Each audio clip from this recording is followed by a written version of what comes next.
Yes. Okay. Yes. So I've never shared my story of everything that it was just crazy. Once I went, actually started before I went to Dr. Joe's event because I was already a meditator before I went to Dr. Joe's event in June of 2019. And the thing that led me to Dr. Joe's work was because I had been hit by an Orange County Transit Authority bus while riding my bike, and that caused traumatic brain injury, neck injury, and back injury.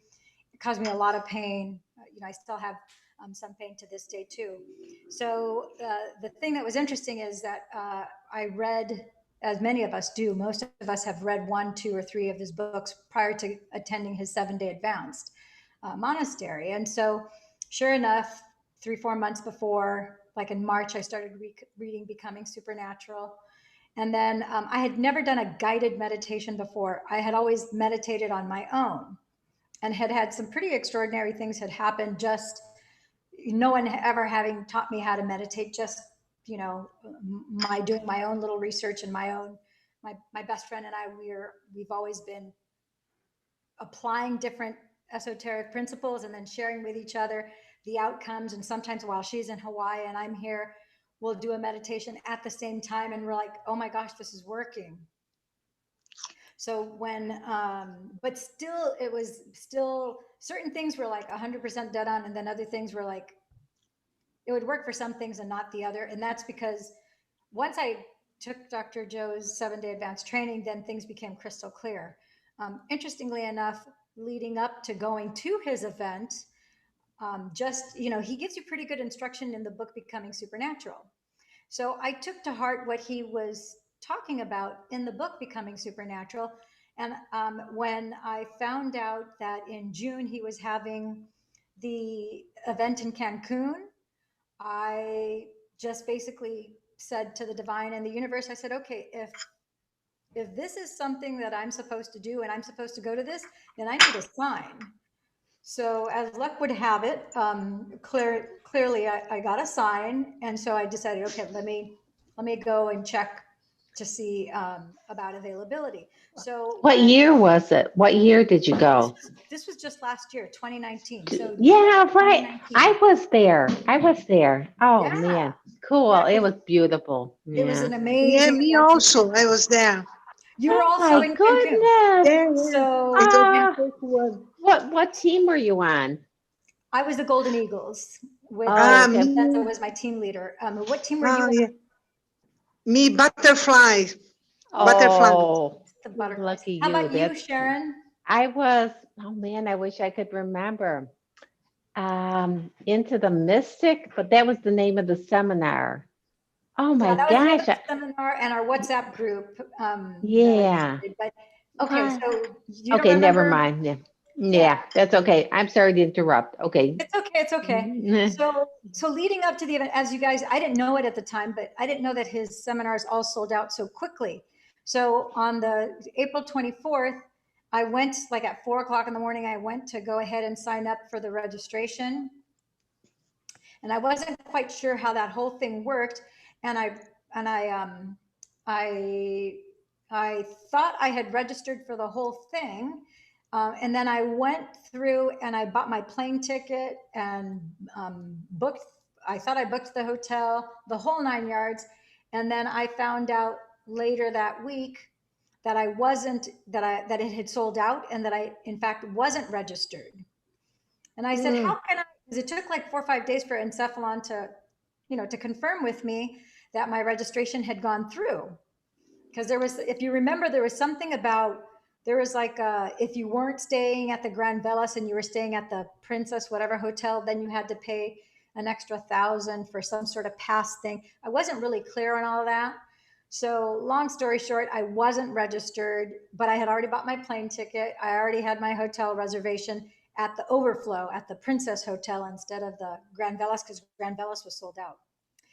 So I said, oh man, I go, you know what? If this meditation works for healing, it's got to work for everything. So I'm just going to trust and believe, and I'm just going to use the formula to get into the event. So I went back and forth with Encephalon, and they said, no, no, no, we're sold out. There's a long waiting list. blah, blah, blah. And it, the communication took days and whatnot. And I just held steadfast. I'm like, I'm just going to use a meditation to get me there. And I'm going to believe that I'm going to go no matter what. So this is April. And it wasn't until I was supposed, my plane ticket, because I arrived a week before, I wanted to be there a week before. So I would be there in a relaxed state, give me a chance to kind of explore the area because I'd never been to Cancun. And then, a week later, then I would go to the event. And then I stayed for another week after also. So my plane ticket was scheduled to leave June 5th. So long story short, all of May came and went. I heard nothing from Encephalon. So by the end of May, I thought, I'm like, okay, well, I know I'm going no matter what, even if it means that I just show up to the event, even though I don't have a ticket, I'm not fully registered, maybe even just peer around the hotel and just be around the energy, but I'm going. Worst case scenario, I have a vacation to Cancun. And on June 3rd, I get an email from Encephalon saying, we've had a cancellation. And oh, by the way, if you want to take the spot of this person who she's unable to come. So you can have not only her registration, you just pay the difference. Like you're registered, apparently you already have a hotel reservation at the Princess Hotel, whatever, the Overflow Hotel. You can just pay the difference and you can have her hotel room and then you could be registered. And I said, done. So June 3rd, I got confirmation, and literally 2 days later, June 5th, I was on a plane to Cancun. So I used meditations to get into the event. So then, of course, as you guys know, the event is incredible.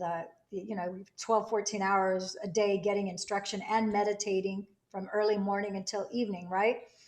So as you recall, we had the challenge event, which I had no idea that there was a challenge, which is probably just as well. And during the challenge event, we had to walk the high beam, right? And as luck would have it, I'm afraid of heights. So that was the worst and the best thing that could have happened to me. The worst because I had to face that fear. And then the best thing because I ended up using that experience. I think that's what catapulted my manifestation using the formula after I left there. I mean, it was crazy how I kept on referring back to that experience, as well as, the feeling, once you get that feeling of what it's like to be in 5D, when you slow down your heart rate, you slow down your breath, then slow down your heart rate, slow down your brain waves. You're nobody, no one, no thing, nowhere, in no place, and no time. You're literally out of your body, and now you're in 5D. You're in that theta brainwave state, and now you're molding the clay. And then you put into 5D your order of what it is, the outcome that you want. You add the elevated emotion of love, gratitude, and appreciation. And then you just milk that feeling, and it feels so good and it feels so real.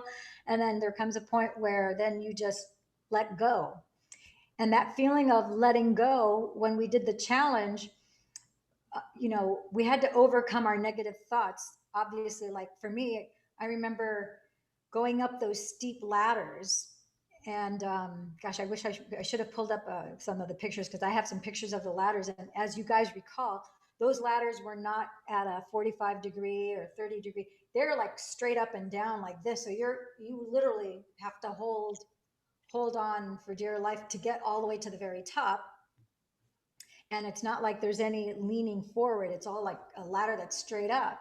So then you get to the very top, and as you're climbing up the ladder, I had to psych myself while we were on the grass talking to all the other people, and I was one of the first people up to boot.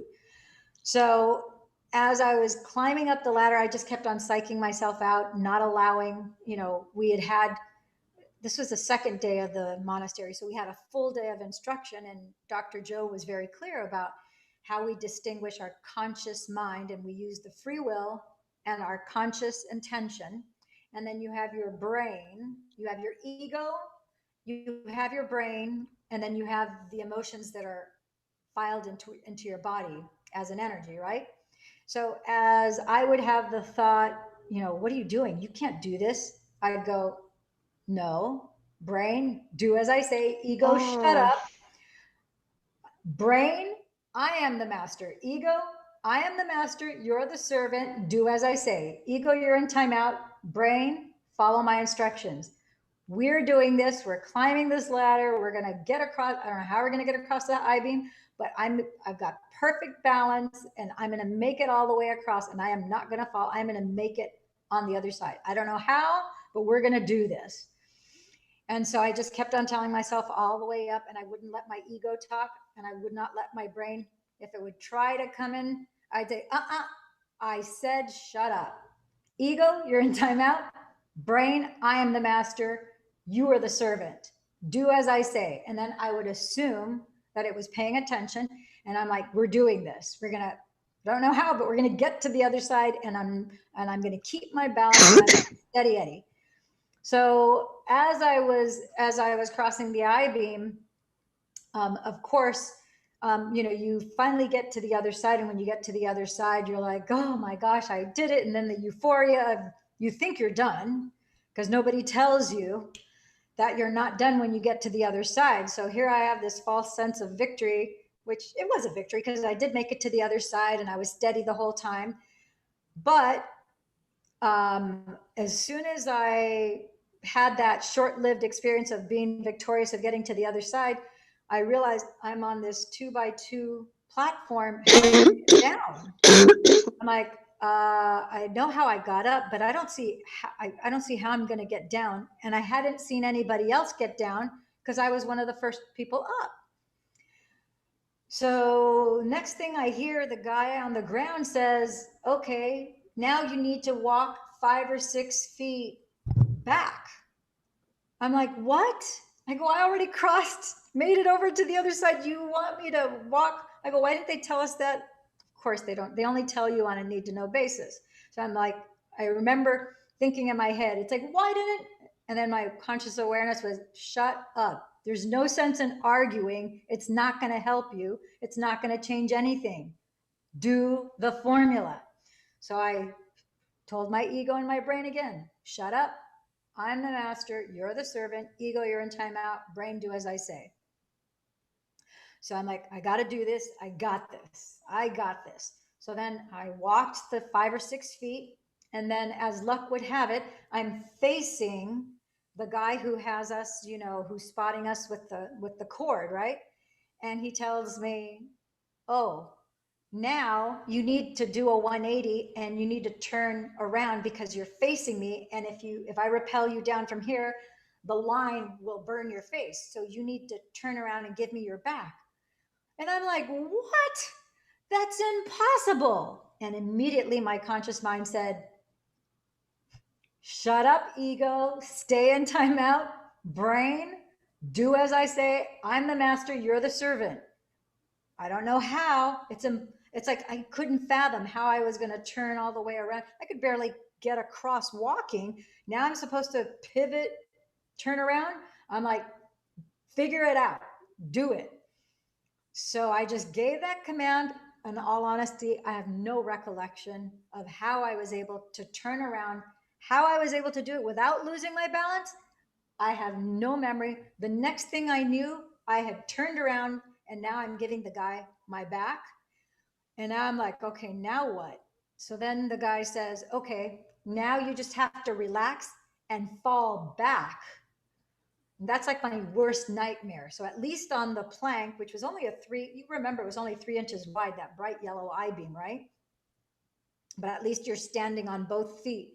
And then you've got that line that you're holding to your harness.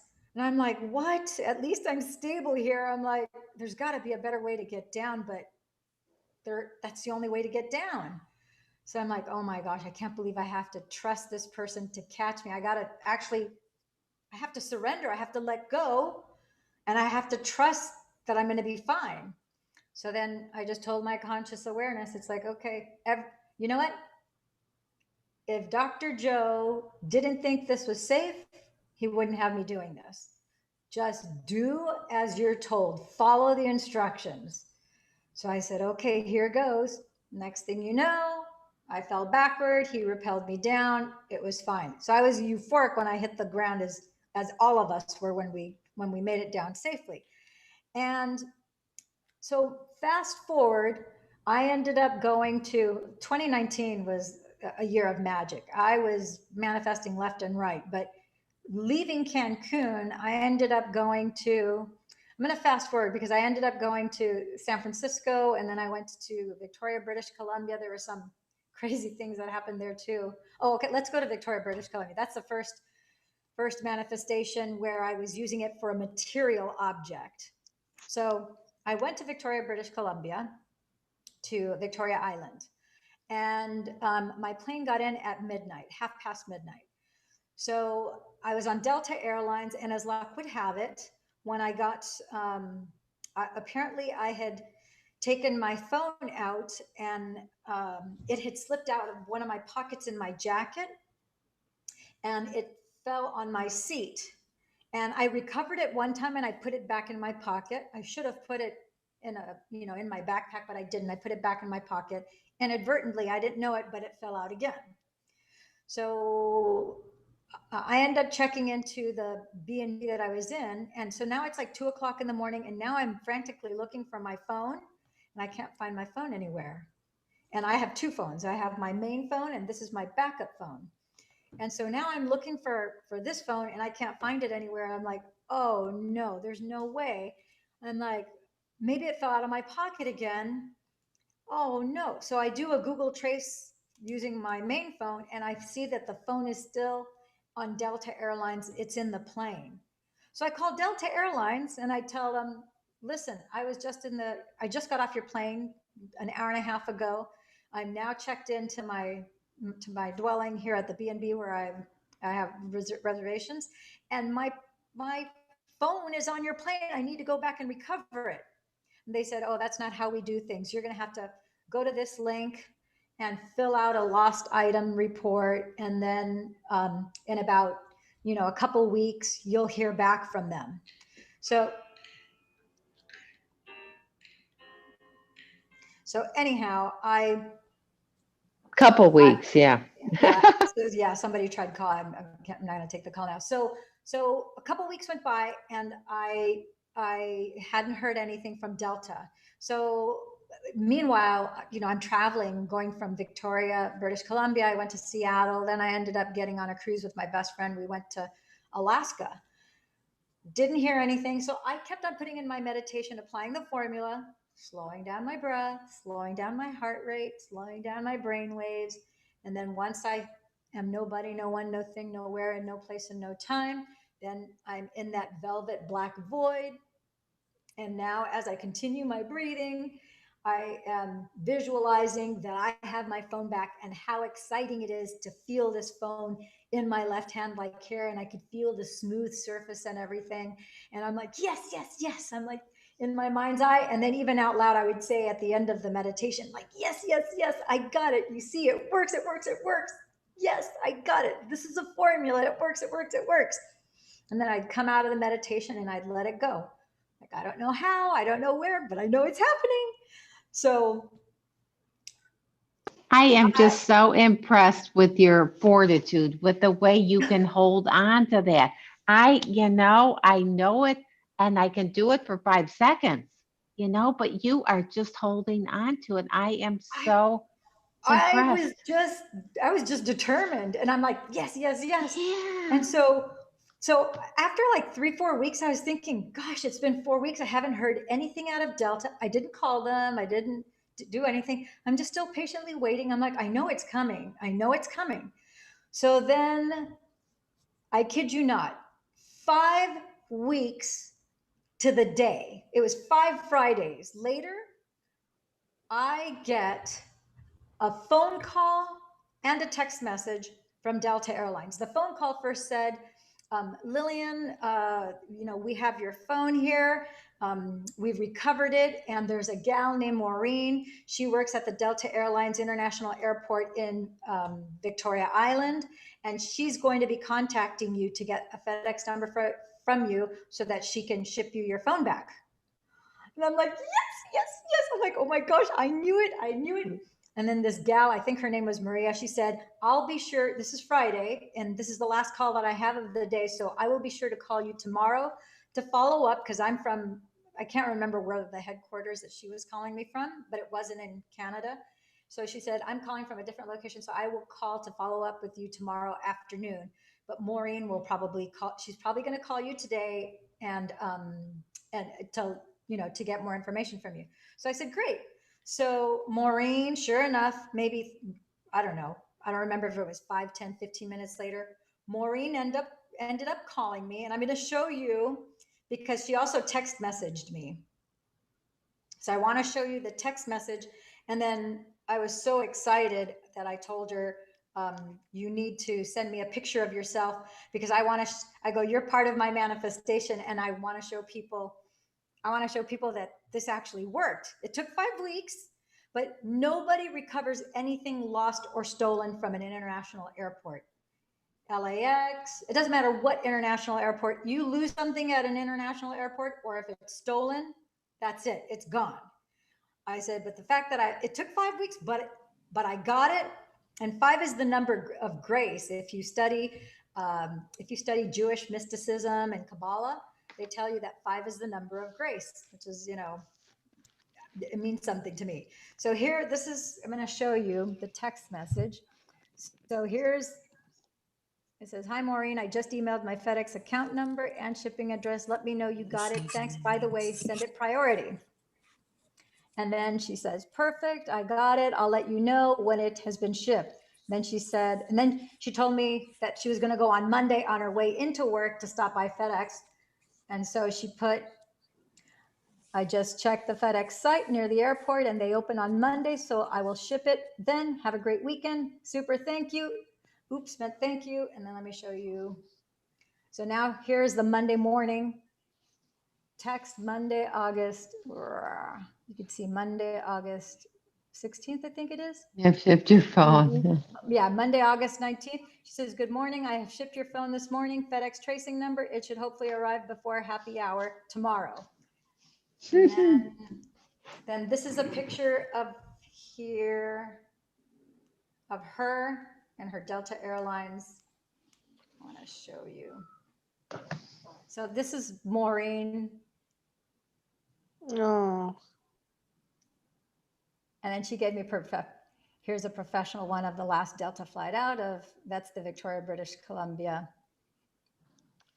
That is so amazing though. How to come it takes 5 weeks, you know, to find, I don't know. And then 5 weeks it shows up. And you know, the whole thing that you just kept saying it's going to. Well, and all, you know, like I said, I had manifested getting into Dr. Joe's event in Cancun that was sold out. So I had that extra encouragement and my faith was increased because I just did the same thing to get into before I went to Dr. Joe's event, I had, it was like a vision. I don't know what you would call it, but it was kind of like a vision in meditation where I saw this gigantic hand.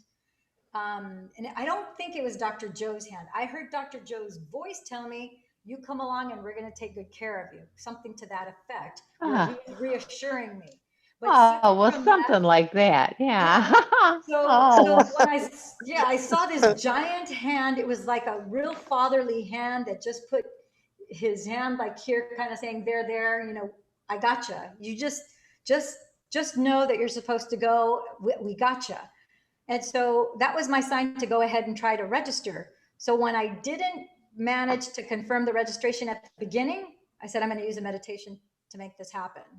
So then once I got the confirmation June 3rd, so I don't know how long is that, April 23rd, all of May. So maybe 6 weeks, I guess, it sounds like it was about 6 weeks. So it took about 6 weeks. And then June 3rd, I had confirmation that my registration, I did end up being able to be registered. And I went to what was a sold out event. So I was like, okay, this is another sign. It's a really good sign in the right direction. So I just kept on using that as encouragement to get my phone back once I lost my phone, which was after that event. So then after that took place, now fast forward to September 9th, I flew out to Italy because I lived in Italy basically from September to the week before Christmas. So the rest of the year I lived in Italy. So what what ended up happening, I was Oh in man, Italy. are you manifesting up the Yeah. wazoo?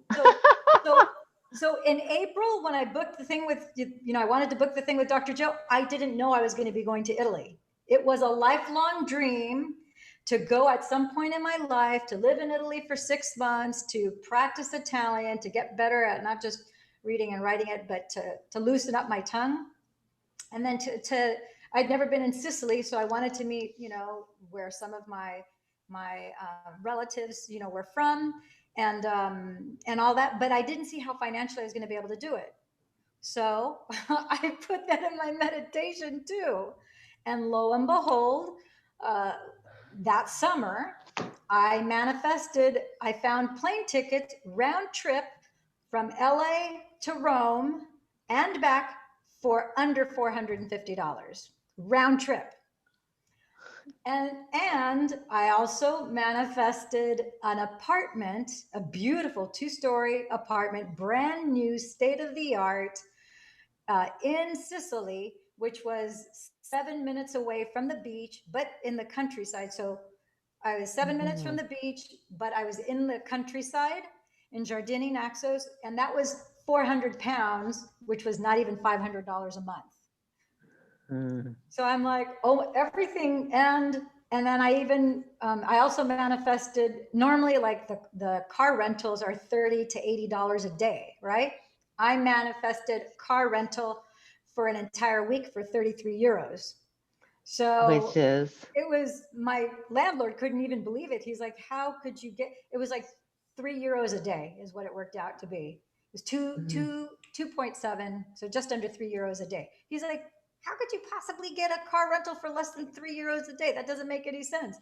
I said, I did the formula. So that I was just kept on having manifestations like that. I'm like, I'm just going to use it for everything. so when you go into meditate, and you want this, you have the intention. You are very clear on your intentions. That's something I have to know too, because So I'm not so clear all the time. Okay, go ahead. So I mean, I have meditations where like those are for manifesting something specific, but there are meditations where it's like, okay, divine, whatever you want to do, I'm open, I surrender to whatever. That's a different type of meditation. These Yeah. type of meditations, like to recover the phone, to get a great rate on a vacation rental or a plane ticket, or the different things that I've mentioned so far, any specific things like that, it's like, okay, what I want is, when I did the meditation for the inexpensive car rental, I picked since 5 is the number of grace, I picked 5 euros a day. I'm like, let me see if I can manifest five euro. I want to pay the rental amount of 5 euros a day. And I got it was 3 euros a day. So it was even better. I'm like, wow, I didn't even know that was possible. I'm glad I asked for 5, because wow, that was crazy. It was like not even 50 euros for a week rental, where normally that would have been for a day. So that was kind of, I'm going to show you the car. And it was a cute, the cars are much smaller in Europe than they are here. I'll show you, because I took a picture of the first car, and I did it more than once. I did it the whole time I was there because I needed a car, obviously, more than once. Okay, here it is.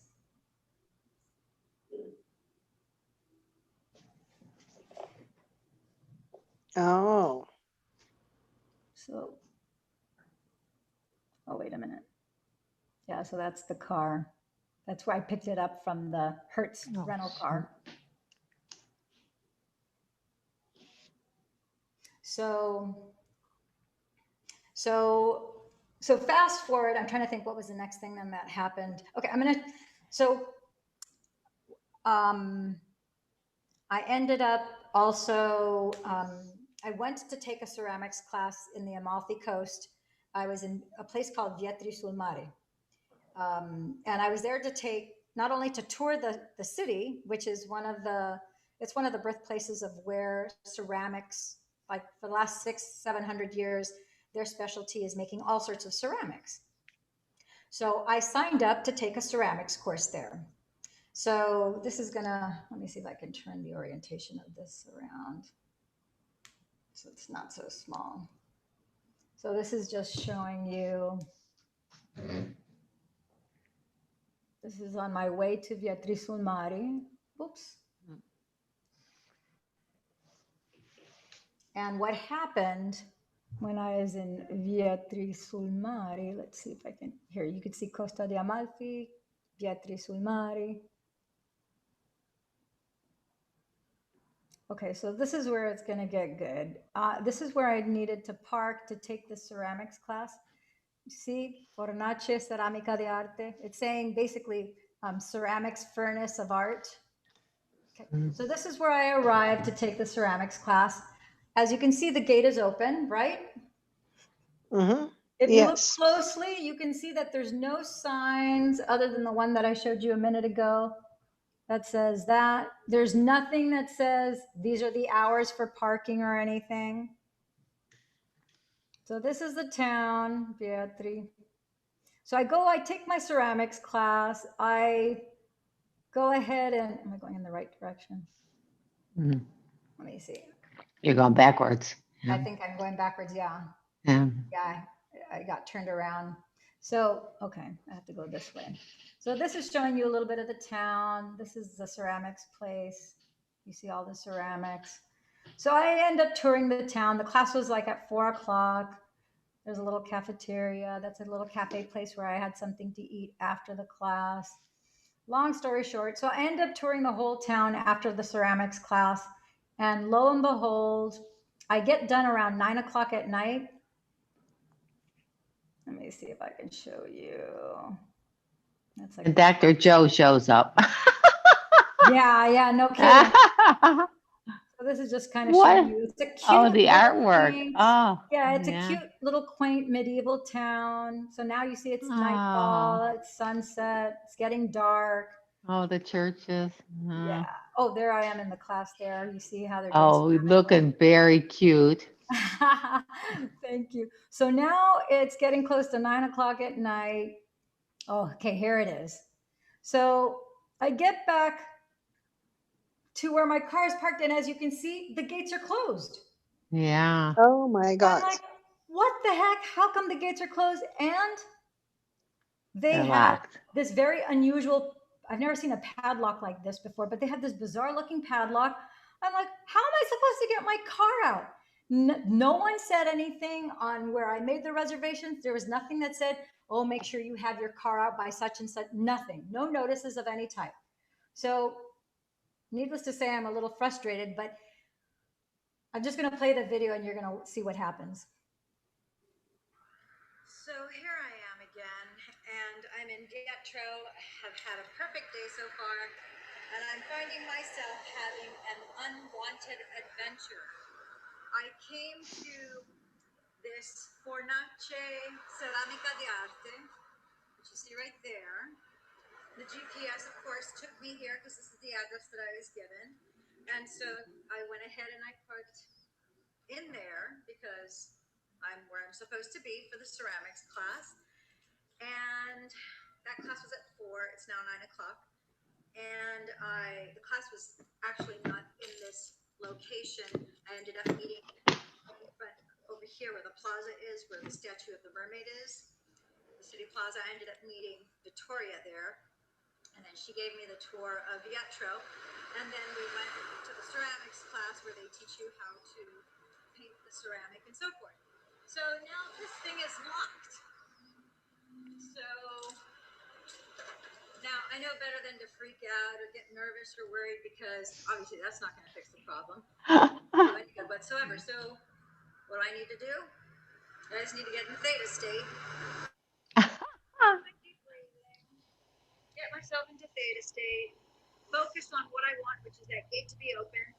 Visualize myself in my car again, driving to my hotel, which is about 30 minutes away from here, 17 kilometers, just literally down that road, down the coast. I'm on the Amalfi Coast here, and that's it. So I will do a follow-up video, and Where? really, I would rather just go get in my car and go, but apparently I'm supposed to do this again. Such a thing and show you guys, I guess, that this works. So here I am. Okay. Well, in a strange town, can you find a place to sit and close your eyes to meditate? Oh yeah. So right there, right where I'm standing, I mean, I had done so many meditations. Luckily, with Dr. Joe, we learned how to do walking meditations with our eyes open. So I did close my eyes for this one, but I had another incident. I'll see if I can pull a picture of that too, where I did the walking meditation with my eyes open the entire time. I did nothing but the walking meditation, and this guy Mateo did everything. I'll tell you about that after we're done with this one. So with this particular one, I just said, okay, I'm like, I guess I knew that at this point, I knew there was no doubt in my mind. I'm like, okay, I know that this works. One of the things that I learned is that spend no time freaking out, worrying, getting nervous, because that's a negative vibration that doesn't help you. So Yeah. as soon as you see something you're going like, I'm going, what the heck? Oh my gosh, my car's locked. Okay, that's not going to help any. Okay, I know how to fix this. Freaking out, doing what everybody else does, I'm going to get what everybody else gets, which is your car is stuck and you're up the creek without a paddle. So I'm like, okay, I just have to use the meditation, apply the formula. I don't know how long it's going to take, but I know that it works.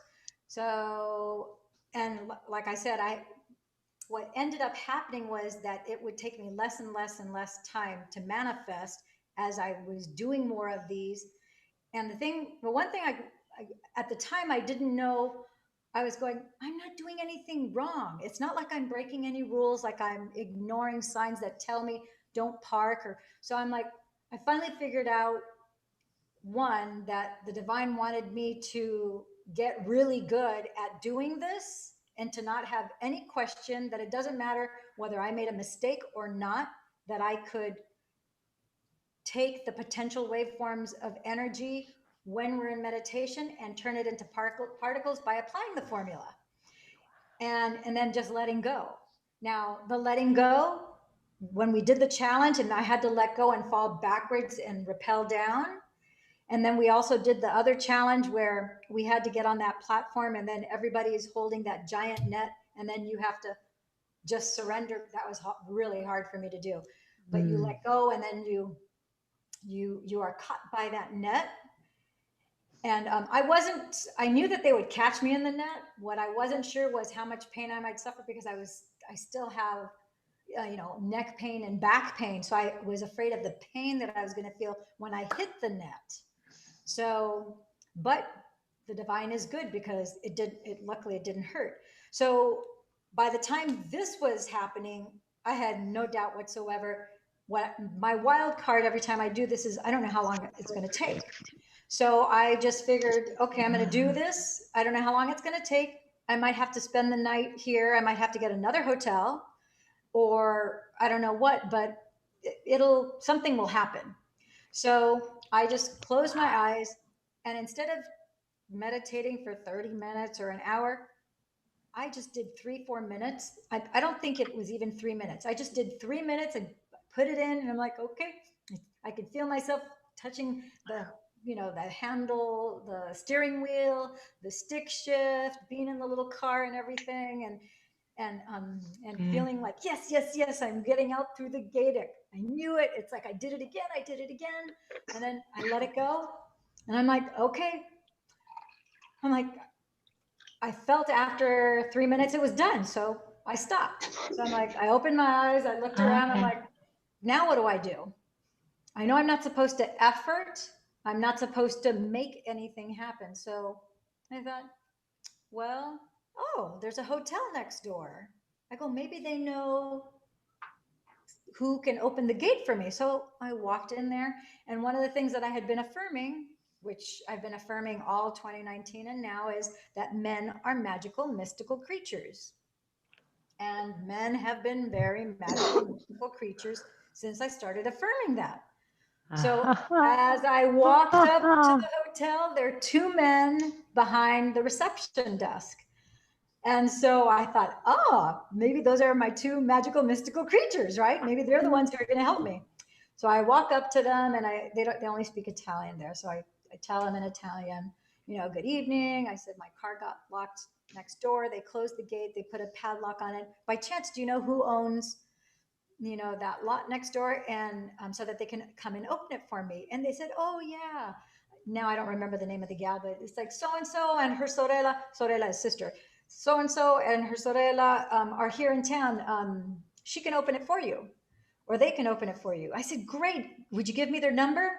So then they both look at each other and they're like, oh, no, we don't have her number. And I said, oh, you don't have her number? Well, can you get her number for me? And they're like, oh no, sorry. We can't get her number for you. But you can go, they said, you can go anywhere to anybody around town. Everybody knows who she is, or either of them. Just, you can get either of their numbers and they can open it up for you. Now, but it's like 9:13 at night. And the only reason why I know that is because the video has a timestamp on it, and it says that it was 9:13 Italian time, which is 12:13 p.m. our time. So I'm like, okay, great. So they're not really that helpful. I go, so much for that. So I walk back out. When I walk back out, I make a right and I come back to where the gate is. And I'm like, there's nobody outside. It's cold, like it's December. So it's really, really cold. It's probably like 39, 40 degrees outside. So I'm going, okay, what do I do? I'm like, okay, well, I know I'm not supposed to do anything to get this. So Oh, you are so trusting. I love it. So no sooner had I said that, and this black car pulls up, and now I'll play this for you. So watch what happens. Okay, thank goodness he opened it for me.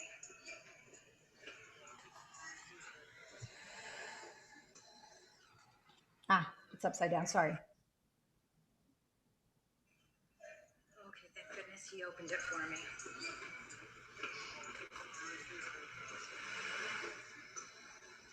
That black car pulled up, and there were two young men, probably in their late 20s, that are in there. They never looked at me. I never made eye contact with them. They never said hi. I didn't say hi. The driver simply got out, walked up to the lock, unlocked it, opened the gate, got back in his car. And I thought, oh my God. It took less than 15 minutes. If you look at this video, let me see if I can pull the timestamp. Yeah, it took. So the time is converted for California. It was 9:13 p.m. the first video, and this video was, you see 12:27, which is 9:27. Yeah, move it Italy over. time. Yeah. So in less than 15 minutes, I was able to get my car out. And I was like, oh my gosh. Well, and the whole thing that you didn't have any contact with these people, they were like little angels that came and then they fluttered away. So that's the trippy thing, is no eye contact, no acknowledgement that I was even standing there. It's like they didn't see me, which was really strange, because over there everybody is very, we like to talk a lot, and if there's a stranger, people are very hospitable, making sure that if you're lost or if you need anything, people are very, more open when it comes to that. And no, I walked up, it's like I wasn't even there. They were like two angels. It's like Archangel Michael and Gabriel showed up. And as quickly as they got in, I was able to get in and then make it home. Let me see if I can. Oh, we just lost Sharon. See if I can show you a better. How do I turn this around? No. Oh, here it is.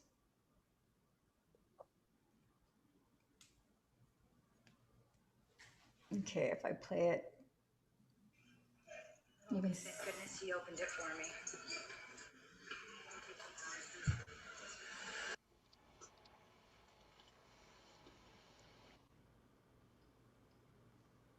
So that shows you the. I'll try and play it again.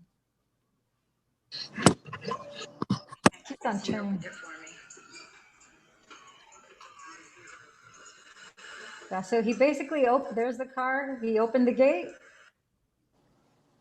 and I was able to get in, and the rest is history.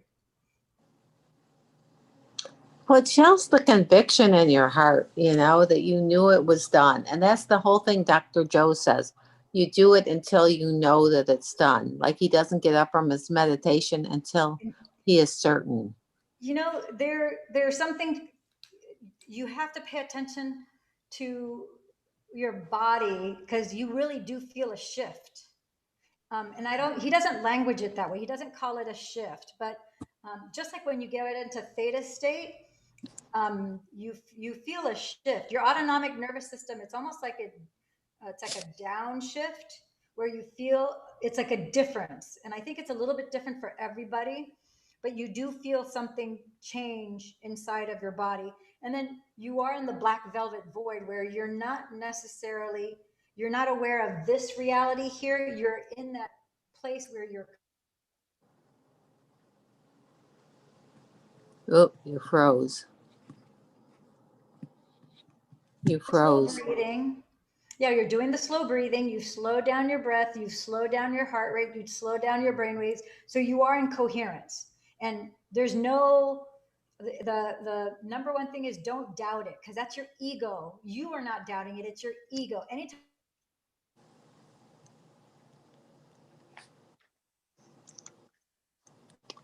You are freezing. It's you're stopped. isn't that doesn't is not a good feeling. It's like you're not sure. That's your ego because the true you knows it's done. And so if you just, the most loving thought is, I got this right. I'm doing it right. I'm doing it right for me. It doesn't matter what it is for everybody else. What matters is I did connect to the divine. I am in a coherent state. There's no reason for me to doubt that. That's a thought that doesn't serve me or anybody else any good. So I'm not going to let that in. I'm going to believe that I'm doing it exactly as I should and trust that any adjustments that need to be made, that the divine will tell you in that place, it'll tell you deep breathe, breathe deeper or slow down, or maybe hold your breath when you get to the top as long as you possibly can. I will say that those are little adjustments that over time I did make that nobody told me. So like I would breathe slower, and as I exhaled, I would get to the bottom and then I would stay there without taking another inhale, like holding your breath, but with your lungs empty as long as I could. And to the point where I was starting to need another breath, but I didn't have to force myself to hold that state anymore. Then in an allowing state, allow the breath to slowly inhale all the way to the top till my lungs are full, and not holding it like, but holding it kind of more gently. And then what you notice is that you start to hold your breath longer. And you get to a point that as you're paying attention to that, you're like, you feel like you can hold your breath forever, which intellectually doesn't make sense. But you're like, wow, I've been holding this. I haven't had to exhale or I haven't had to inhale in a long time. And so that's part of on your way to getting to that black velvet void. He calls it space. But I know when I first started thinking of the word space, I was thinking of outer space.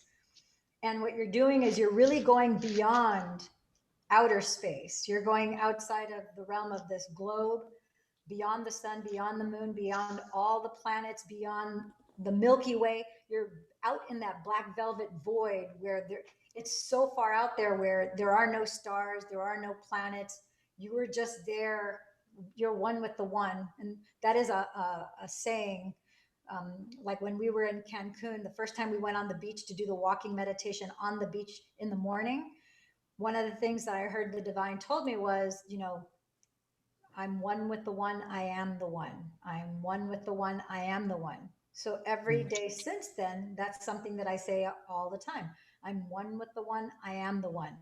Whether I'm meditating or even if I'm in my regular state, it's an acknowledgement where I want to let not just the divine, all the energy, especially all the healing energy that's available anywhere. I don't care what dimension, what galaxy, I don't care what kind of energy it is. If it's a loving, healing energy across all time, dimension, space, and reality, I welcome it to be here with me because I am one with the one. I am the one. And my intention is to simply use that loving energy to heal. Usually it's to heal others or to heal myself or to manifest whatever it is, that's for the greater good of all.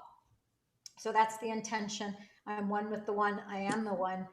And I do that breathing, like I said, every single time. I just slow it down as much as I can.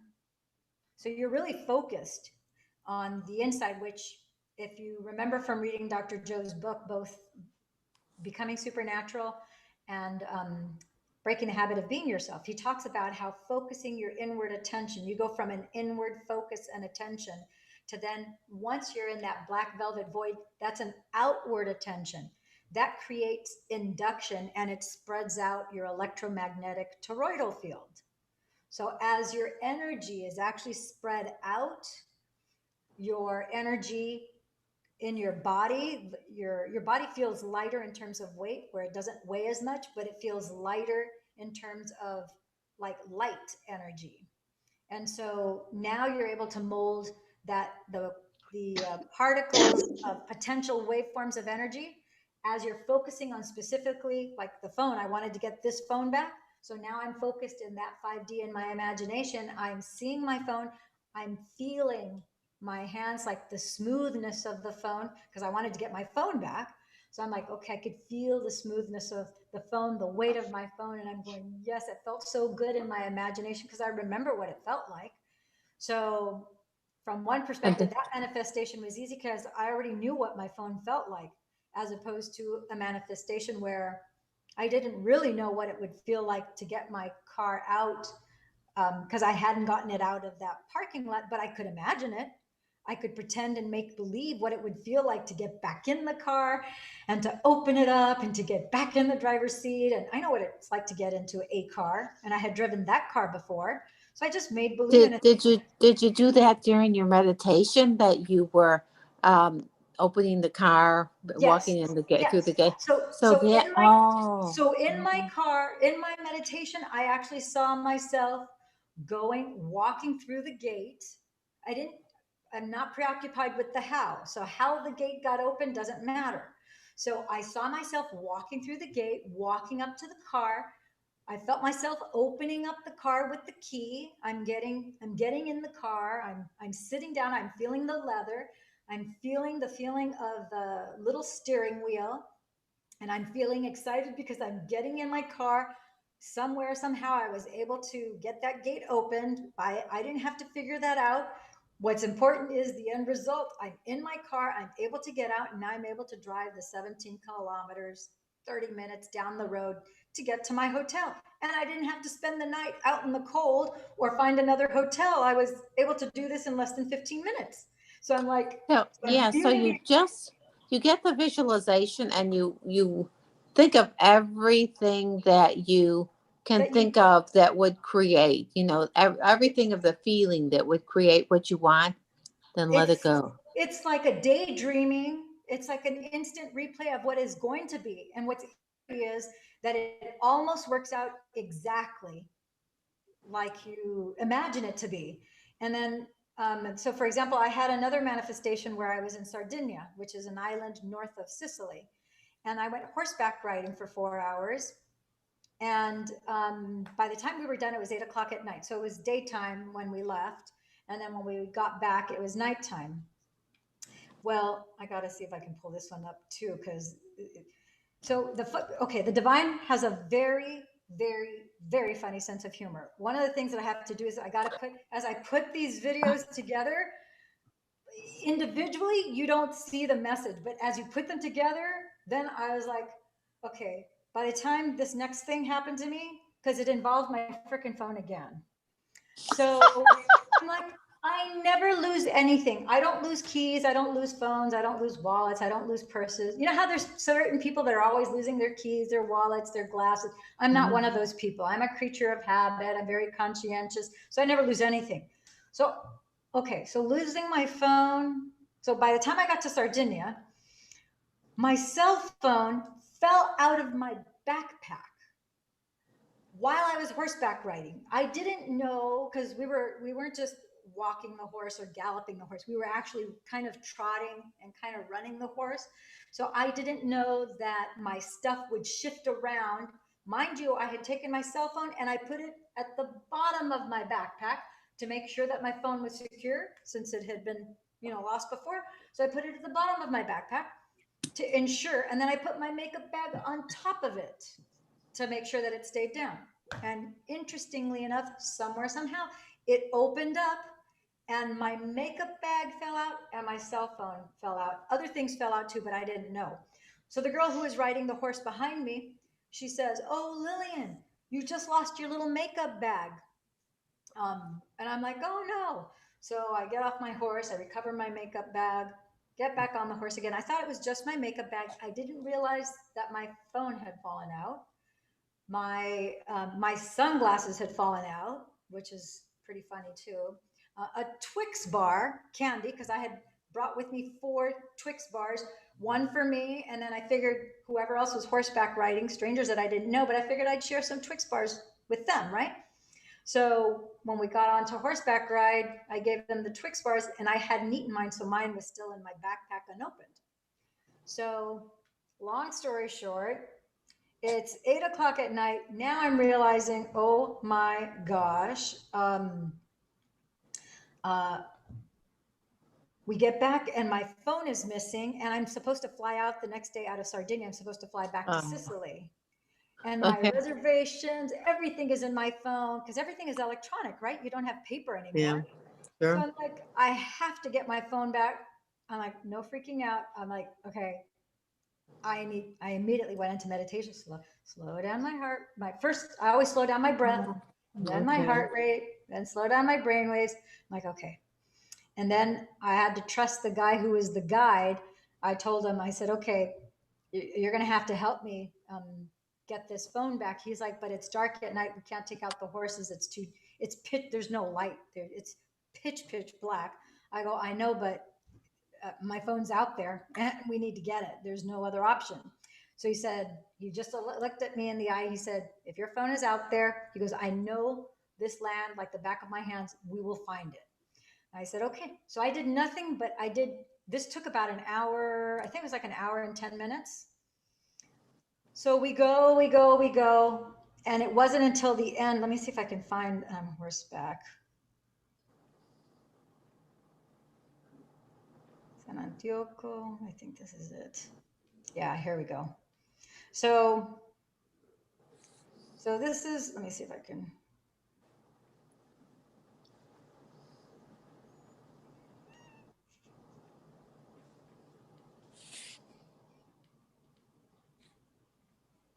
So did this go down? Okay, I'm going to show you here.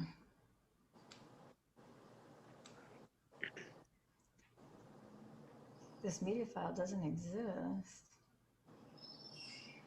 Okay, this is showing you where it kind of gives you an idea of, didn't mean to do that. You can kind of tell this is the, Move it this way a little bit. The other way. Yeah. Okay, good. Yeah. you can see the horses. It's kind of hard to tell because let me see if I can get it to turn around. Maybe rotate here. Oh, here we go. So you can see there were 7 or 8 horses. What a beautiful picture. Nice. So is that water that you're going through? Yeah, so we're actually, the horses are walking through water. Oh, is that beautiful? Yeah, and those are Salinas. It's like a salt farm that they have there. We also walked through an almond farm, which I don't know if I have pictures of the almond farm. So let me see if I can get, the date. October 27th.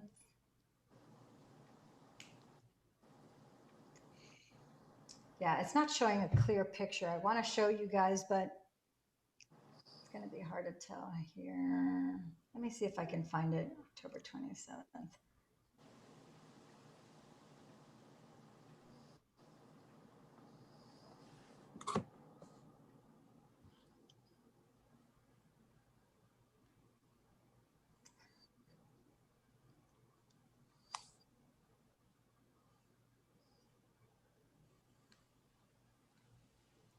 think maybe I took, oh, you know what? It's in my WhatsApp. Give me a second. I'll pull this out a little quicker.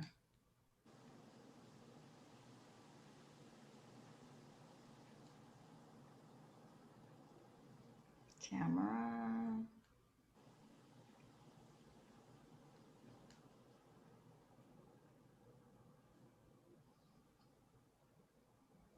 If I can get this fast enough. Okay, yeah, here it gives you an idea. Okay, so you can kind of see here. Move it over Horseback. the, You can see move the, horseback. yeah, move it this way. Because it's right, I have a picture of me right here. So move the camera this way, or the phone. Yeah, perfect. Good. Stop. Yeah, stop. Okay. Oh, wow. Is that cool? So you can see So this if is, it fell out while you're by the water, oh, it didn't fall well, out while you. luckily it didn't fall out by where I was by the water. It was more in an area that was more like this with the grass. Of Oh, course, you have some great pictures. thanks. I'm trying to, yeah, it was more along this type of terrain where it actually fell out. It was actually in this area. But as you can see, there's no lights. It's all country. So Yeah, there's no street no, lights. no, that's for sure. Once it's dark, it's like pitch black. And so let's see if I can find the picture where it's showing that it's nighttime and then he recovered my phone. And what's weird is as we were, yeah, that's not. So one of the things that was interesting was that so he said he would find it with me. So of course I went with him, and luckily I had a backup battery. That night? Yeah. That So night? that night in the dark we went, and so. But Oh, did you go by horse with the horses? No. So what we did was you can't take, like, he took his pickup truck as far as he could, because there's areas where you can't, the truck will get stuck in the mud, so you can't. You can only go by horse. So then we had to go as far as we could, and then we went by foot. All And right. so he kept on dialing. Like if you look at my phone, there's umpteen calls because he kept on dialing my phone, and he asked me, he goes, "Does your phone have a charge?" I said, "Oh yeah, I have plenty of battery charge." He said, "Okay." So he just called and called and called. I don't know. yeah. He That's just what I called. would have thought of too. Yeah, to And call he it. figured we would be able to hear it, right? Yeah. So he just kept on calling and calling and calling. And so, in my mind's eye, I just visualized him handing the phone to me and my saying, Hmm. "Manolo, you did it. You're Superman. You're a rock star. Oh my gosh, you're a champ. You did it. You did it. You did it. You made the impossible possible." And I just kept on saying that over and over again, feeling the phone in my hand, going, "Manolo, you did it. You're a Superman. You're a rock star. You're a champ. You made the impossible possible. You did it. You did it. You did it." So what's interesting is when he went to put the phone in my hand, and I have a picture here. The only thing is you're not going to be able to see these pictures very clear, but you see this is the picture of me holding the phone in my hand. This is All right. That's a picture of Manolo in the dark, and here's a picture of me. Uh-huh. He took a Ah. he took a picture of my camera of my cell phone because he wanted to send it, to his friends to show everybody that was on our trip, because all 7 of us were connected on WhatsApp. He wanted to show everybody, yeah, we got the phone back. What was funny was the first thing he found, which I didn't even know that I had lost, were sunglasses. All right. Those were not my sunglasses, they were somebody else's sunglasses, but this was the second pair of all black sunglasses, almost the exact same shape too. So Ah. he said, "Are these yours?" I said, "No, those aren't mine, but I'll take them." And I thought, that's weird. They're almost exactly like the other pair of sunglasses that I manifested when I was in Palermo. I knew that there was something having to do with those glasses that the divine was trying to tell me. So I said, "Okay." Oh, I also knew that was a sign that we were closer, even though those weren't my sunglasses, because it's like black glasses, inner vision is what I took that sign to be. So then the next thing you know, he puts his hand into this bush and he reaches out and he says, "Here, and it was the Twix bar that was unopened. And I said, now that's a second confirmation because that Twix bar is mine. And that's telling us that we're getting closer, that we're in the right area, because that's where things obviously started to fall out. So a few minutes after that, this is like an hour into me doing the walking meditation, and all I'm doing is seeing with, I had my eyes open, but everything was pitch black, so I could barely see anything. I could just see a little bit from his flashlight, a little bit his feet. So I may as well have had my eyes closed, right? And so I just kept on saying, Manolo, Manolo, Manolo, oh my gosh, you're a Superman, you're a rock star, you did it, you did it, you did it. You made the impossible possible. And so the next thing I know, he reaches his hand into another bush. And the next thing you know, he goes, is this it? I'm like, that's it. Oh my God. I said the exact same thing that I had visualized. I said, oh my God, Manolo, you're a Superman, you're a rock star. You made the impossible possible. You did it, you did it, you did it.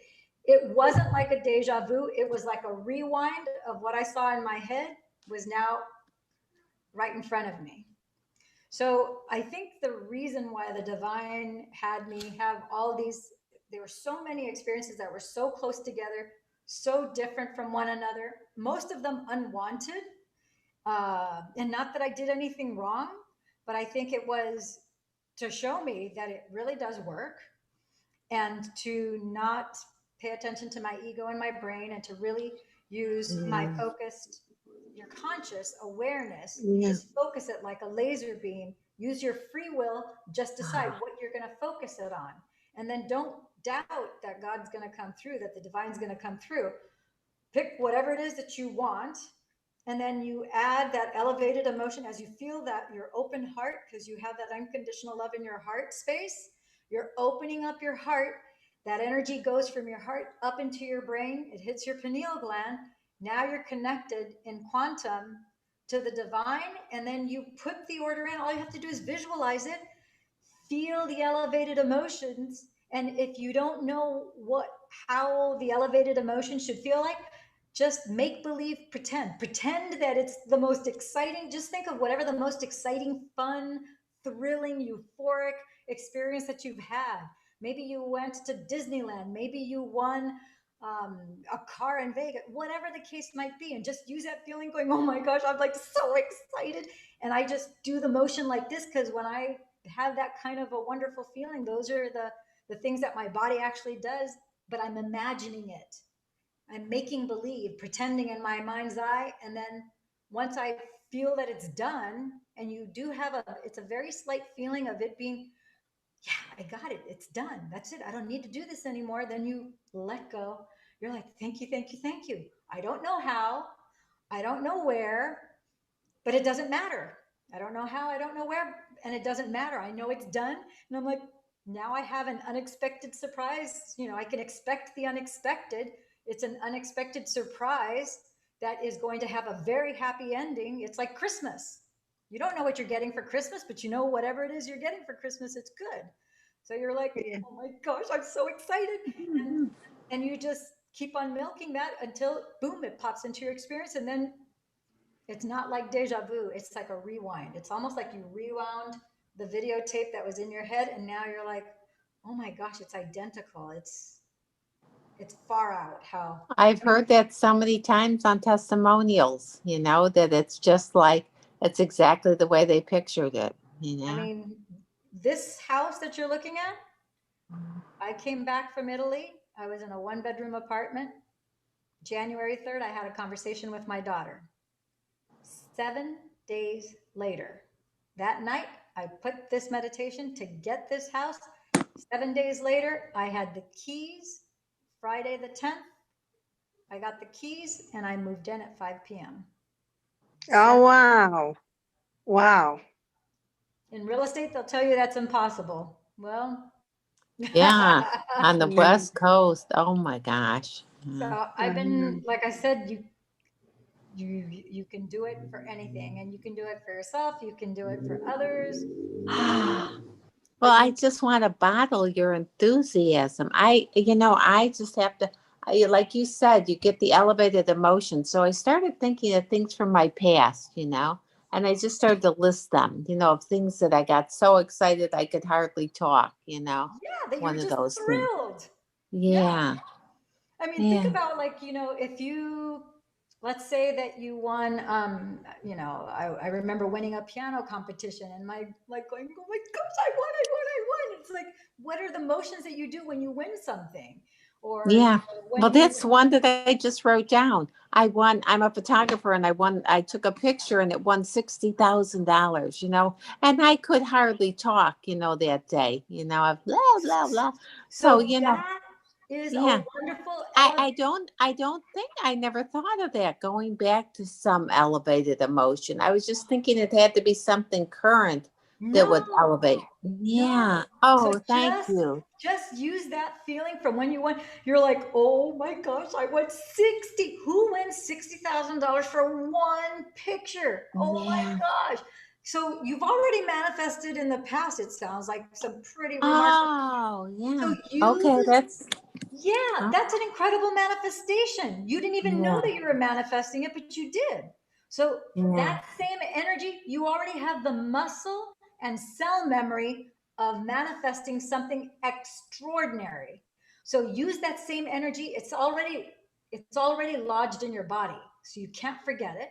So pull that same emotion up and now just attach it to whatever else it is. If you want to heal a hip, if you want to improve eyesight, if you want a bigger house, it doesn't matter what it is. Just get crystal clear about what it is. And then when you see the end result, you're like, oh my gosh, I knew it, I knew it, I knew it. I'm one with the one. I am the one. I made the impossible possible. Yes, yes, yes, I did it. And then use your hands. The more, because I always use, Dr. Joe doesn't tell us when we do the formula to use out, it's all in meditation, but I do this motion. I go, yes, yes, yes, yes. I'm like anchoring it down because when I've won stuff, I'm like, yes, yes, yes. So I do it at the end of my meditation. I'm like, yes, yes, yes. And I don't care if I look Um, goofy or weird or doesn't matter to me. I'm like, yeah. not interested. I know I'm goofy. I know I'm weird. So anybody else who wants to criticize, it's like, that's fine. At least I'm manifesting stuff. I don't know about you, so I don't care. Well, yeah. I mean, how can you worry about anybody criticizing when joy is coming out of you? You know what I mean? It's like, oh, I would love to see that with anybody. Just joy coming out I of mean, somebody. this is the most exciting thing is, we hear how love is the answer and how everything is created with love. I mean, we know that human life is created with love. We don't really pay attention to what that really means. But that is an incredible life force energy that is coursing through our bodies in order to create a human life. So, as you have an open heart and you have that elevated emotion with your open heart, and now you are intentionally, because all intention is an inward attention. Instead of your attention being outside, Ah. intention is inward attention. So on the inside of you, as you have your eyes closed, you put that attention inside using your focused awareness. I've actually taken a step further and I actually picture the energy in my brain going more to the right side of my brain than my left, because Ooh. your conscious awareness is on your right, memory Oh. is stored on the left. Your analytical brain, your thinking brain, your memories are all stored on the left side and recalled on the left side. Your ego is also on the left side. So that's why I always think of my higher self and my conscious awareness on my right. And I send more blood flow to the right side of my brain than my left, because I am commanding my ego to go in timeout. Now I know that I'm using my ego now. Instead of letting my ego use me, I use my ego now. It's like, oh, as soon as my ego says something, I'm like, I'm on to you. Remember, I said, you're my servant. I'm the master. You're the servant. You're in timeout. Thank you for calling attention to this. Now I know what to do, putting you in timeout. Brain, do as I say. We're going into theta state. And now you're just bringing the emotion of love. That energy goes up into your brain. And now You picture, you pretend, make believe, imagine. Okay, I'm the motion producer. I'm the motion picture producer, director, and I'm the featured star of this movie. And in this movie, I want to recover my car. I want to get plane tickets. I want to get this house, whatever. So I see myself from inside my eyeballs and I'm acting out everything, including what would I say to the other person? Because usually there's another person involved in whatever you're manifesting. So, like with Manolo from the San Antioco Sardinia horseback riding tour, I told Manolo, I said, Manolo, oh my gosh, you are Superman. You are a rock star. You made the impossible possible. Um, and then when it actually did happen, those were the exact same words that popped out of my mouth. It was no effort. There was no recall. It just happened. And I thought, wow, that just took an hour. And I thought, and neither Manolo nor I knew how long it was going to take us to find the phone, but he was willing. I figured for as long as he's willing to look, I'll be doing the walking meditation. When he says that he can't know more for whatever, I just knew that I was going to get I had to get my phone back. That was not an option. And so I just held steadfast. That you did it at night. I mean, I think you would think he would say, "Oh, see you in the morning." Let's. And at first he told me it was impossible to go out there because it was pitch black. And I told him that's not an option. The impossible is possible. Yeah. Yeah. And then his father told him, he's like, you can't go out there. It's like, the truck's going to get stuck in the mud. And then he told his dad, he goes, well, we'll only go to whatever this fence, and then we'll just walk it. And then he said, be careful if you're going to, it's out there in the dark, just you and her by yourselves. And he said, I've got a flashlight. We'll be fine. He goes, I know the place like the back of my hand. He's like, okay. He goes, well, call me. So we went out, and it took an hour. It took about an hour and 10 minutes to find the phone. And then, yeah. And so, but I was like, it doesn't matter. I got my phone back. And that's like a needle in a haystack, because we rode for 4 hours. So think about how far you can get when you're riding a horse, not just walking. You're like galloping, running with a horse for 2 hours and then 2 hours back. So I don't know how many square kilometers we covered, but it was a lot. It was, I don't know, maybe 20, 25 square miles, not square miles, kilometers. It was far though, but we did it. Yeah. Well, your faith and your commitment, your creation is just so inspiring to me. You are wonderful. Thank you. Oh, yes, very inspiring. Yeah. Well, the thing is, you guys have been trained just like I have with Dr. Joe. So the one thing that I've been guilty of, that my brain switched when we were in Cancun, because I used to think that I had to have, and every now and then I'll slip to that way of thinking. I'm like, nope, that's ego. But sometimes we give other people more merit than we give ourselves. And the truth is, like Dr. Joe did this. You're doing it. I'm doing it. We can all do it. And it's just, he told us in the monastery that this work really is of self-mastery. And what all self-mastery is you're having your conscious awareness and recognizing when your ego gives you a thought, and it makes you think that you're that thought when you're not. And when your brain pulls up a memory saying, remember this thing, and making you believe that you're that experience, or that you're that memory, or the feelings that are associated with that's you, and those aren't. You're the conscious awareness. And as you take your focus, you're using your free will and deciding to focus it on, you're either going to feed the wolf that's howling and barking, that's a rabid, rabies infested dog, which is your brain and your ego, or you're going to feed the wolf over here that's looking at you with loving, tender eyes, who is part of your wolf pack and your family that wants to walk with you, not wanting to devour you. So are you going to feed the one that wants to bite you, or do you want to feed the one that's going to be part of your family and part of your pack and protect you? So where you put your focus is the wolf that you're going to feed. So if you focus on the one that you want, which I love how Dr. Joe also talks about his daughter, Gia. And he says how Gia would say when she wanted to manifest the shopping spree and when she wanted to manifest her trip to go to Italy for 6 weeks and work for a certain amount of time and, you know, do translation and so forth. And she would only allow thoughts that were loving towards herself. Anything that suggested anything other than a loving thought was not acceptable.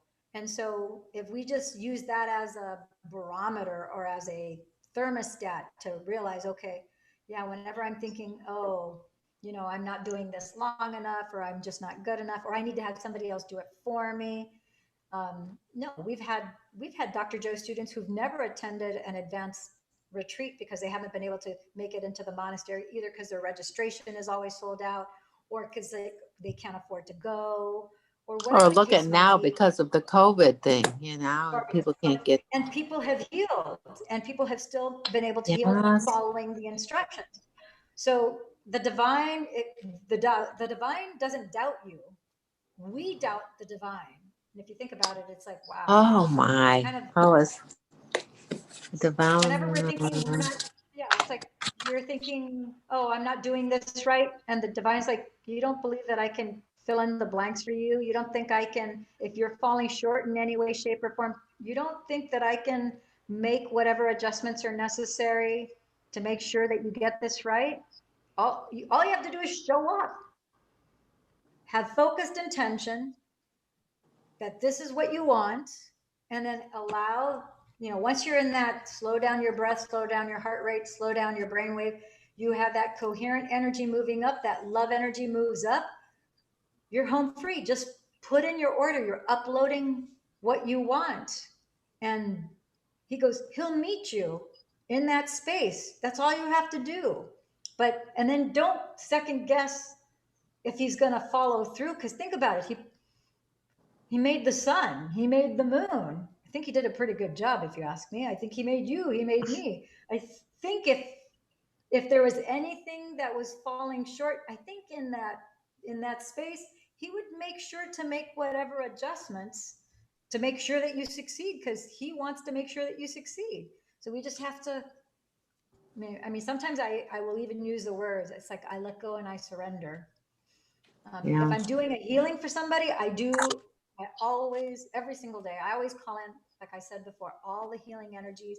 I go, I don't care from where, what dimension, what universe, I don't care. If you're a loving, healing energy and you're willing to show up to heal this person, then I'm calling you in across all time, dimension, space, and reality. And then they do. And then things that are beyond me happen because I'm welcoming it all in. I'm not just trying to just do it in my own self. I'm calling in all the energies. And then the last thing I do want to tell you guys that Dr. Joe doesn't talk too much about, but I feel real strongly about this because I had an epiphany about this earlier this year. And it was that every single time I do a meditation, Marsha, every time you do a meditation, and Sharon, every time you do a meditation, make no mistakes. We were all in Cancun. There was 1,000 people in that monastery. We are eternally quantum entangled with those 1,000 mystics forever. And not only that, all of us have done coherence healings, whether it's in the Leaving the Monastery Facebook group or any of the WhatsApp groups. We have participated in so many coherence healings that we are connected to 16 to 20,000 students that Dr. Joe has that are actively, who have been to his monastery and who are actively doing these meditations. So when I do my meditation later tonight, it's a lie to think that I'm doing it by myself. As soon as I go into meditation, I'm automatically connected to 15 to 20,000 just Dr. Joe Dispenza meditators. That's not counting other people that you or I might know who also meditate, maybe not necessarily with Dr. Joe Dispenza. Maybe they do meditations by somebody else or from a specific church or churches. So it doesn't matter. So you're automatically plugged into that higher vibrational state with 15 to 20,000 people. You have to, as you acknowledge that, along with all the healing energies that exist across any time, dimension, space, or reality, now you can see, I can feel the energy in my fingertips right now. Because I keep on saying it, so I think it calls it in automatically. But you're connected to that. So it's an illusion. It's a lie that our brain and our ego tells us that it's just the single little person. It's just me, and I'm not quite getting it right, and I'm just doing this meditation, and it's only going to work if I'm in the room with, the fellow mystics, or if I'm, plugged into a coherence healing. Or no, it's not true. I've actually seen it in a meditation where it's like, I'm like, oh my gosh, every single time we meditate, we're plugged into this huge grid of people who are at this frequency. It's just that we have to acknowledge it. And then when we acknowledge it, then it gets stronger. And then you start to see, Yeah. you start to manifest and see things with your 3D eye, not just with your inner vision, but with your outer vision. You start to see more things, and you're like, wait a minute, is that a coincidence? You're like, wait a minute. So now it's like, no, that's a God incidence. It's not a coincidence. That's a God incidence.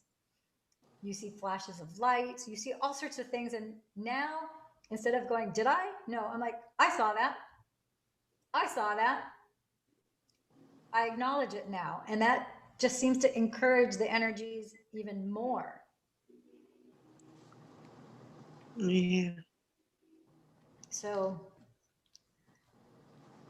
Oh, that's not the thank you whole very story, but much for sharing. yeah, that's the Oh, majority of the story. So I hope this helps you guys. I hope Oh, it's fun. Well, yeah. Dr. Joe in the event is always going, we're going to blow the roof off this place, And and that's we what, do. yeah, we do. And can you imagine that Lucky Hotel? They have got that energy in that hotel. I bet you people, manifestations are happening all over the place in that hotel when we're in there, Oh, you I'm know? sure from the not just the people that have attended, but the whole place is Yes, yeah. I'm talking it's just staff and, visitors. even Yeah, for weeks yeah. after. I'm sure they probably have things that are like, Ah. how? Wait a minute. That's probably why they love having our group.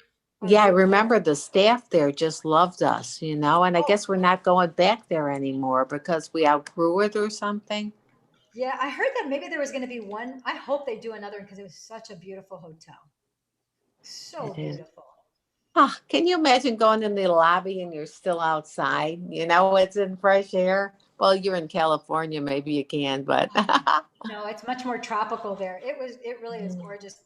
Like I said, it's my first and only time I've been there, so I hope to go back. I want to stay at that hotel again because it was just absolutely stunning, gorgeous, and I have such a great fond memory of the monastery there. I'm hoping that he does do another one. So many things have changed because of COVID that I wouldn't be surprised. I know that I've talked to some friends that are right now in Cancun. One's in Tulum and the other one's in Cancun. And they were saying that everything is back to normal in Mexico. There's very few people even wearing masks. The number of cases are down. Tourism has opened up, and people are, there's a lot of tourists that are that have been arriving, and that things are getting back to a healthy, normal state. So I'm like, that's so wonderful to hear. yeah. Yeah. So Yeah. Yeah. Hopefully, very soon we'll be again in Dr. Joe workshop. yeah, Yeah. I'm signed up to go to Costa Brava, Spain. We were supposed to go in March, and of course, then it got pushed to May. Then it got pushed to the end of October, and now it just got pushed again to May of 2021. Mm. So that'll be the next one that I'll go to. Well, I'm thinking So I'm going to do the AFU in Chicago if that happens. That's supposed to happen next April, and that had gotten canceled twice before, and so I'm really looking forward to an advanced follow up because that's going to be fun. Well, yeah, thank I'd like you, to do thank one of you, those sweet. too. Well, You've I'm glad been you guys great, enjoyed and it. If you have and your questions, enthusiasm, I want to bottle it. you. Yeah. If you or Marcia, if you have any kind of pain or anything, and you want me to do a process on you, I'll do a process on you. You're my fellow mystics, part of my tribe, so I would be more than happy to do that with you. Oh, thank you, Okay. sweetie. Like Thank now you. or another time? Yeah, it's getting. What time is it? Yeah. Well, it's late for me. I'm gonna, unless you guys Yeah. want to stay on, but it's late for me. Yeah. All right. Yeah. Hmm. Sounds good. Thank you. Oh, Okay, sweet Sharon. dreams. Thank you Oh, so much. And we're connected now, on now, WhatsApp, so you could always text me or call me. okay. Now, do you go by, is it Dom or Lillian? Dame is a Dame. title, so just call me Lillian. Oh, Dame is a title. Oh, cool. In what language? In English, actually. Oh, okay. Oh, okay, because I didn't know. Okay, Yeah. cool. Oh, Okay, Good. thanks, sweetie. All righty. You have a good And night. good night, Marcia. Take care. thank you. Thank you so Good, much. Bye. Have good a good night. night. Bye. Bye. Sweet Ciao for dreams, now. all. Bye.